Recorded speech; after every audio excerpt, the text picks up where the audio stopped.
IPU university MBA entrance exam IPU सीटी की complete strategy आज के इस वीडियो में डिस्कस करेंगे। स्टूडेंट्स को मैंने सिलेबस तो बता दिया था कि क्या आपके सिलेबस में आता है, लेकिन सेक्शन वाइज किस तरीके से प्रिपरेशन करनी है ताकि आप लोग एक अच्छा रैंक सिक्योर कर सको और इनके टॉप कॉलेज में एंट्री ले सको थ्रू दी काउंसलिंग प्रोसेस। तो इस वीडियो में हम डिस्कस करेंगे आईपीयू सीटी एमबीए की स्ट्रैटेजी, कहां से आपको स्टार्ट करना है, कौन सा सेक्शन पहले अटेम्प्ट करना है, और अलग अलग स्ट्रैटेजीज हो सकती है सबकी। मैंने अपनी स्ट्रैटेजी डिस्कस करी आपके साथ, आप अपनी स्ट्रैटेजी खुद अपने रूटीन के हिसाब से बना सकते हैं। तो बिना टाइम वेस्ट करे जल्दी स्टार्ट करते हैं हमारा ये वीडियो। सबसे पहले हम कुछ एक आइडियल क्वेश्चन देख लेते हैं कि कितने क्वेश्चन आपको अटेम्प्ट करने चाहिए। वैसे तो आपको सभी क्वेश्चन अटेम्प्ट करने चाहिए, लेकिन आपको 90 to 95 सेफ अटेम्प्ट्स तो अपने रखने चाहिए। थोड़े बहुत गैस वर्क आप कर सकते हो 5 क्वेश्चन के अंदर। एक्यूरेसी आप लोगों की ब्लाइंड अटेम्प्ट से ज्यादा इंपॉर्टेंट है। आपको यहाँ पे ब्लाइंड अटेम्प्ट्स नहीं करना, नेगेटिव मार्किंग रहेगी, -1 का डिडक्शन होगा, तो आपकी मेरिट बहुत ज्यादा हैम्पर हो सकती है, इफेक्ट हो सकती है, आप बहुत नीचे आ सकते हो रैंक लिस्ट के अंदर। तो आपको एक्यूरेसी के ऊपर ज्यादा फोकस करना है। दैट मीन्स कि आपको प्रैक्टिस और टाइम देना पड़ेगा कुछ इंपॉर्टेंट टॉपिक्स के ऊपर, और सेक्शन आपको बैलेंस करना जो कि बहुत ज्यादा क्रिटिकल पार्ट है, क्योंकि 3 सेक्शन हमारे ऐसे जो कि 30 क्वेश्चंस के साथ आ रहे हैं, यानी कि 90 क्वेश्चंस की वेटेज रख रहे हैं,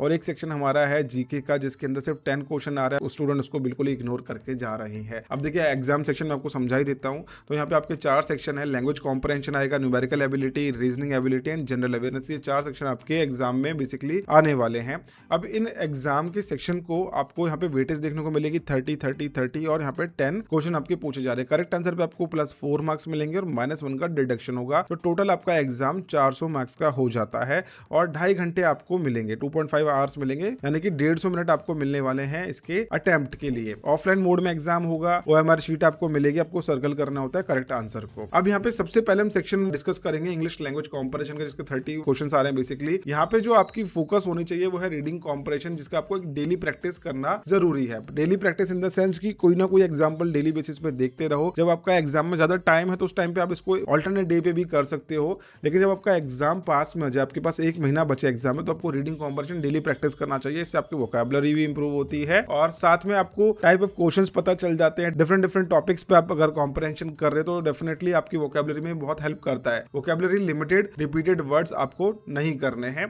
ठीक है। Error detection and sentence correction पे आपको फोकस करना है। ये 3 ऐसे पार्ट हैं इंग्लिश लैंग्वेज कॉम्प्रहेंशन के जो आपके एग्जाम में ज्यादा पूछे जाते हैं। अब स्ट्रेटेजी टिप क्या रहेगी, आपको इंग्लिश का सेक्शन पहले अटेम्प्ट करना एग्जाम के अंदर, जिससे आपको थोड़ा सा कॉन्फिडेंस फील हो ड्यूरिंग द एग्जाम। अगर आपने स्टार्टिंग से ही टफ सेक्शन ले लिया, जैसे कि रीजनिंग ले लिया, क्वांट्स में आप चले गए, तो कहीं ना कहीं कोई ऐसा क्वेश्चन आ गया जिसमें आप कंफर्टेबल नहीं हो, तो साइकोलॉजिकली आपको परेशान करेगा। तो ऐसे में आपको स्टार्टिंग से थोड़ा सा ऐसे सेक्शन पकड़ने हैं, चाहे वो जीके का हो या फिर लैंग्वेज का हो, जिससे आपको थोड़ा कॉन्फिडेंस आए। अवॉइड क्या करना है, memorising heavy grammar rules, ignoring RC practice, spending too much time on one passage. एक पैसेज पर ज्यादा टाइम आपको एग्जाम के ड्यूरेशन में नहीं देना है। अगर आपको लगता है कि पैसेज बहुत ज्यादा लेंथी आ गया है, स्किप दैट पार्ट, अगले पार्ट पे आप चले जाओ, सीधा क्वेश्चंस को अटेम्प्ट करना शुरू कर दो, पैसेज को थोड़ा बाद के लिए रख लो। चलिए आगे बढ़ते हैं। सेकंड सेक्शन हमारा न्यूमेरिकल एबिलिटी का, जिसमें हाई रिटर्न टॉपिक्स होते हैं, percentage, ratio, average, profit and loss, time and work, time, speed and distance. ये कुछ ऐसे टॉपिक्स है जो रिपीटेडली आ रहे हैं और हाई वेटेज कैरी करते हैं इस सेक्शन के अंदर। बाकी टॉपिक्स बहुत सारे हैं, मैंने कुछ टॉपिक्स लिखे, ऐसा नहीं है कि आपको बाकी चीजें नहीं पढ़नी है। ये कुछ हाई रिटर्न टॉपिक्स है। इसकी स्ट्रेटेजी रहने वाली है skip lengthy calculation first, return later. यानी कि पहले अगर आपके पास लेंथी क्वेश्चंस आ गया है, कोई ऐसा क्वेश्चन आ गया जो आपका टाइम कंज्यूम ज्यादा कर रहा है, उसको स्किप कर दो and mark that question for later. बाद में उसको जाके अटेम्प्ट आप कर सकते हो। कहने का मतलब ये है, सबसे पहले आपको आइडेंटिफाई करने हैं एग्जाम के अंदर कि इजी टू मॉडरेट आप अपने क्वेश्चंस को कर लेंगे। देन उसके बाद जो डिफिकल्ट लग रहा है, आपको ऐसा लग रहा है कि ये शायद मेरे को परेशान कर सकता है, टाइम कंज्यूमिंग रहेगा, तो उसको आप मार्क कर सकते हो फॉर मीनवाइल, कि आप लास्ट में जाके बाद में इसको दोबारा से अटेम्प्ट कर लेंगे। एडवांस कैट लेवल टॉपिक्स आपको नहीं करने हैं, फॉर्मूला आपको ओवरलोड नहीं करना, क्योंकि ये इसका जो एग्जाम का लेवल है वो कैट के लेवल पे है ही नहीं। बेसिकली इसका कोई कंपैरिजन नहीं है, इसका बहुत मॉडरेट सिलेबस होता है। Over attempting calculation, heavy questions आपको ओवर अटेम्प्टिंग नहीं करनी है, यानी कि फॉर्मूला आपको लर्न करने हैं, ठीक है, ज्यादा ओवरलोड नहीं करने और ओवर अटेम्प्टिंग भी नहीं करनी है। चलिए आगे बढ़ते हैं और रीजनिंग और डीआई वाले पार्ट पे चलते हैं, क्योंकि यहाँ पे आपका जो डीआई वो मिक्स है रीजनिंग के साथ में। यहाँ पे हाई स्कोरिंग एरियाज होते हैं, seating arrangement, coding, decoding, blood relation, syllogism, basic data interpretation आपकी आती है, जिसमें आपका बार ग्राफ, पाई चार्ट, ये सब पूछे जाते हैं।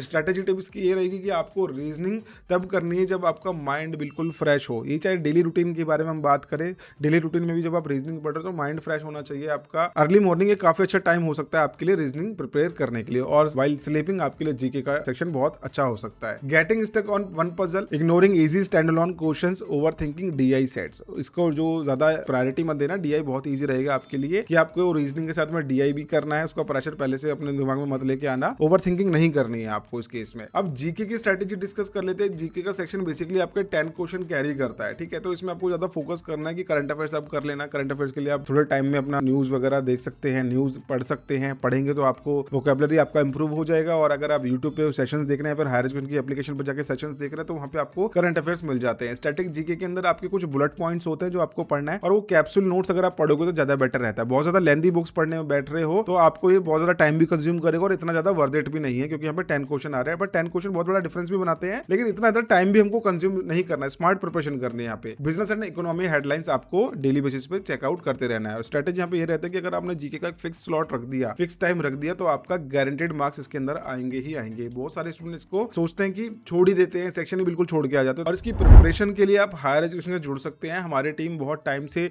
स्टूडेंट्स को प्रिपरेशन करा रही है। बहुत सारे स्टूडेंट हमारे साथ ऑलरेडी कनेक्टेड है। आप किसी भी स्टेज पे स्टूडियो को देख रहे हो, मेक श्योर कि अगर आप प्रिपरेशन करना चाहते हैं, अच्छा स्कोर लेकर आना चाहते हैं, तो हमारे एक्सपीरियंस फैकल्टी के साथ आप बहुत सारा टाइम भी सेव कर सकते हैं और एक स्मार्ट प्रिपरेशन भी कर सकते हैं, जिसमें भी आपको डिस्काउंट भी मिल रहा है। लाइव क्लासेस के लिए हमारा बैच है। अगर आप चाहते हैं कि आपको रिकॉर्डेड बैच चाहिए या फिर आपको कंफर्टेबल क्लासेस चाहिए, यानी कि बहुत सारे स्टूडेंट होते हैं कि हम वर्किंग है या फिर हमारे पास अभी इतना टाइम नहीं है, तो वो स्टूडेंट अपना रिकॉर्डेड बैच लेके स्टडी कर सकते हैं। इसमें 4219 में आपको हमारी लाइव क्लासेस का रिकॉर्डेड वर्जन मिल जाएगा। और अगर आप एक कंसिस्टेंसी और डिसिप्लिन के साथ प्रिपरेशन करना चाहते हैं और चाहते हैं कि इंटरेक्टिव क्लासेस आपको मिले, एक माहौल आपको मिले क्लासेस के अंदर, तो आप MBA CET का लाइव बैच हमारे साथ जुड़ के ज्वाइन कर सकते हैं। बाकी एडमिशन सपोर्ट का प्लान आप हमारे साथ ज्वाइन कर सकते हैं। जो स्टूडेंट ऑलरेडी कैट का एग्जाम दे चुके हैं, कंफ्यूज्ड है कि कौन सा कॉलेज मिलेगा, किस तरीके से हमें आगे एडमिशन प्रोसीड करना है, तो ये हमारा एडमिशन सपोर्ट का प्रोग्राम है, जिसमें हम आपको 1-on-1 काउंसलिंग देते हैं, कॉलेज का कंपैरिजन करके देते हैं, कहां पे आपको अच्छी ROI प्लेसमेंट मिलेगी। और in Delhi NCR apart from IPUCT कौन से और बेहतर ऑप्शन आपके पास है फॉर MBA PGD, भी सारा आपको यहाँ पे मिलता रहता है। और बाकी एडमिशन सपोर्ट का फॉर्म है डिस्क्रिप्शन के अंदर, आप इसके थ्रू अपनी क्वेरी हमसे रेज कर सकते हैं। अगर आपको 1-on-1 इंटरेक्शन करना है तो ये कंप्लीट एडमिशन सपोर्ट आप हमारे साथ ज्वाइन कर सकते हैं। तो चलिए हमारी वीडियो की तरफ वापस चलते हैं और उसकी प्रिपरेशन के लिए आप हमारे साथ जुड़ सकते हैं। फाइन, तो अब चलते हैं हमारी स्ट्रेटेजी की तरफ वापस से। तो हमने चारों सेक्शन के इंपॉर्टेंट टॉपिक्स देख लिए हैं। अब अगर हम एक ऑर्डरिंग करेंगे कौन सा सेक्शन आपको पहले अटेम्प्ट करना चाहिए, तो पहला आपका इंग्लिश लैंग्वेज होना चाहिए, जिससे आपको कॉन्फिडेंस फील होगा।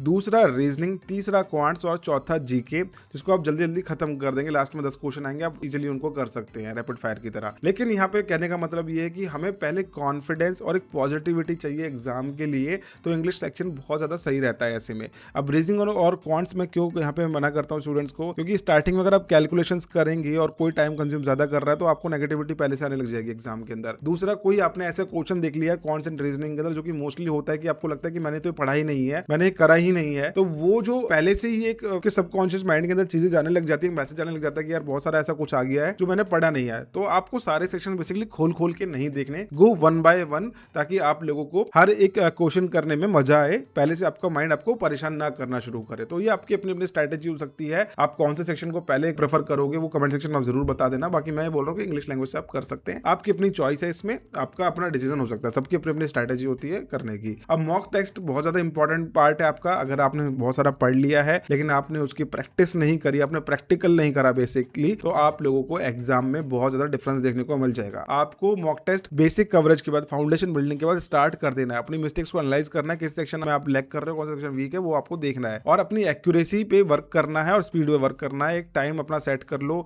स्टॉप वॉच लगा लो, ताकि आप लोगों को अपना एक टारगेट मिल जाए कि मेरे को इतने टाइम में सेक्शन खत्म ही करना है। तो इससे क्या होगा, अगर आपने एनालाइज करना शुरू कर दिया तो आपका वेस्ट ऑफ टाइम हो जाएगा बिल्कुल 0। Mock test without analyse is waste of time, तो आपको वेस्ट ऑफ टाइम अपना नहीं करना है। कॉमन मिस्टेक क्या कर जाते हैं स्टूडेंट प्रिपरेशन के टाइम पे, कि सभी सेक्शंस को इक्वली पढ़ रहे हैं, ऐसा भी नहीं करना, आपको बैलेंस करना पड़ेगा। बेसिकली मैं कहने का मतलब है कि जीके के लिए फिक्स टाइम स्लॉट रखो, हाफ एन आवर का, 45 मिनट्स का बहुत है। बाकी सेक्शंस को ज्यादा टाइम दो और इक्वली ट्रीट मत करो। Ignoring GK till the last month, starting से पढ़ो, लास्ट के लिए बिल्कुल भी मत छोड़ो। कोई भी रिवीजन प्लान अगर आपका नहीं है तो भी आपको दिक्कत हो सकती है। आपको अपने नोट्स बनाने हैं प्रॉपरली, ठीक है। यहाँ पे मैं ये बोलूंगा कि नोट्स बनाओ, रिवीजन नोट्स बनाओ, मिस्टेक डायरी बनाओ। अगर आप इसको अच्छे से सीरियसली ले रहे हो तो ये बहुत अच्छी स्ट्रैटेजी हो सकती है। रिवीजन बहुत इंपॉर्टेंट होता है, चाहे वो आपका सेक्शनल रिवीजन हो या फिर टॉपिक वाइज रिवीजन हो। Revision is a revision thing, आपको ये करना ही जरूरी है। नो मॉक एनालाइज, मतलब आपने मॉक टेस्ट दिए लेकिन आपने एनालाइज नहीं करा। बहुत सारे स्टूडेंट तो मॉक टेस्ट देते भी नहीं है, तो आपको हर चीज स्टेप बाय स्टेप करनी पड़ेगी।